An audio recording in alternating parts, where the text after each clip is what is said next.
Shifting to another conflict zone, Frank Foer, wanted to get a reaction to some of my reporting with a couple of our fellow Atlantic writers, an exclusive about what Volodymyr Zelensky asked President Trump in the White House this week. Zelensky told Trump that basically Ukraine's best option to survive this winter, because Russia, though the battlefield is a frozen conflict, Russia is still pummeling Ukrainian cities, that he's like, we need the ability to hit within Russia, missile sites, these small, sometimes mobile missile sites, take them out. In order to do that with our drones, we need access to Starlink, Elon Musk's Starlink. And to this point, Musk has declined to offer them that. And therefore, Ukraine would not be able to hit these sites with much effectiveness. So Zelensky asked Trump to ask Musk. Trump said he would, but was very non-committal as to whether he would actually support this plan or not. We report, we know Trump just wants to bring this war to an end. If he thinks Ukraine can hit these Russian sites and, bring Putin to the table, then he might support it.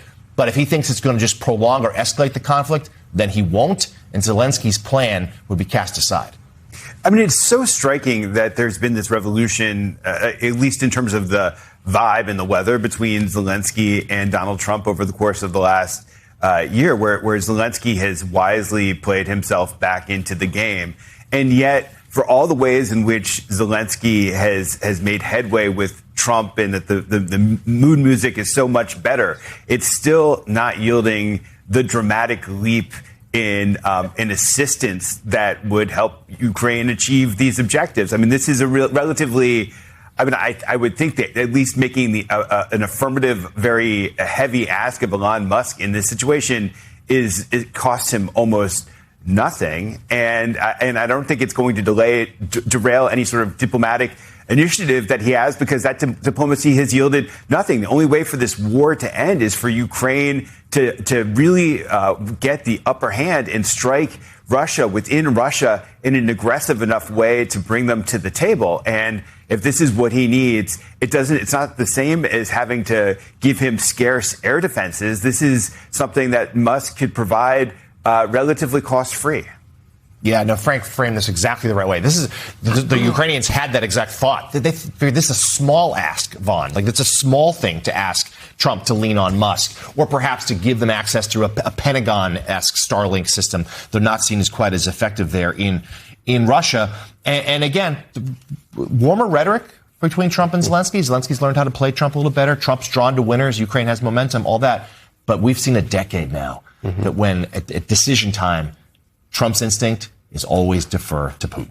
And we have seen even just last week when it was suggested that Zelensky was going to bring intelligence showing that Russia had helped Iran in striking U.S. military assets in the Middle East. He said that he was going to ask Vladimir Putin about it.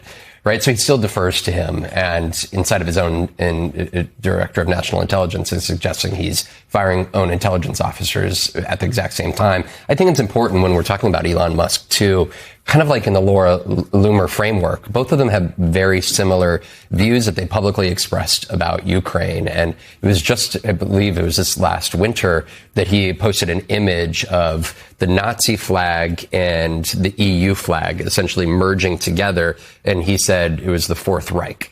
So that's the type of man that you're trying to convince to aid the Ukrainian effort. That was less than a half a year ago. I mean, we saw Laura Loomer take a wild 180. So what's to say that Elon Musk couldn't as well, especially if you believe that there's potential investment opportunities that make it more beneficial, if you believe that maybe Ukraine actually has a shot at winning this war against Russia and they're the better investment? I think that's a question that Elon Musk will have to answer. It is fascinating to hear the president sort of be described as this spectator, Joe and Mika, when he is also the most powerful person in the world, who has the ability to, of course, decide who actually might win the thing that he is spectating. But I think about this politically. What Vaughn was just saying is the notion of there is this larger ideological movement in Trump's base around Western civilization.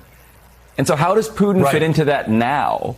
And how does it feel to watch this whole thing sort of be paradoxical and contradictory to the point of perhaps its own weight leading it to collapse here in America as a political cause? I've always thought it was absolutely inexplicable that the same people that ran around carping about saving Western civilization because some left-wing freak professor at some weird college somewhere said something bizarre in class, and they're saying Western civilization. We got to save Western civilization, and yet they are on the side of the East, invading the West. They're on the side of a former KGB agent who has invaded Ukraine, who is desperately trying to break away from their Eastern oppressors and become a full-blown member of Western civilization.